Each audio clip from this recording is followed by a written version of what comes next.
गडचिरोली जिल्ह्यातील चामोर्शी तालुक्यात भारताचा 80वा राष्ट्रदिन मोठ्या उत्साहात साजरा करण्यात आला।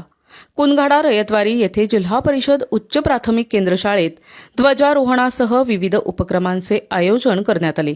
यावेळी विद्यार्थिनींची शिस्तबद्ध आणि आकर्षक कवायत उपस्थितांचे विशेष आकर्षण ठरली। चामोर्शी पंचायत समिती अंतर्गत येणाऱ्या जिल्हा परिषद उच्च प्राथमिक केंद्र शाळा कुनघाडा रयतवारी येथे शाळा व्यवस्थापन समितीचे अध्यक्ष उमेश गझलपेल्लीवार यांच्या हस्ते राष्ट्रध्वजाचे ध्वजारोहण करण्यात आले।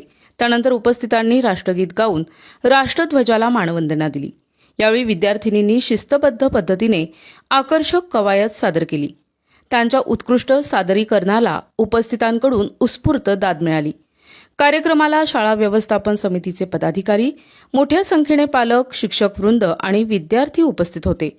संपूर्ण कार्यक्रम शिस्तबद्ध आणि उत्साहपूर्ण वातावरणात पार पडला। स्वातंत्र्य दिनानिमित्त शाळेच्या प्रांगणात देशभक्ती, उत्साह आणि आनंदाचे वातावरण निर्माण झाले होते। या कार्यक्रमातून विद्यार्थ्यांमध्ये देशप्रेम, शिस्त आणि राष्ट्रीय एकात्मतेची भावना रुजविण्याचा संदेश देण्यात आला। प्रतिनिधी शंकर मुत्तेलवार, NTV न्यूज मराठी, गडचिरोली।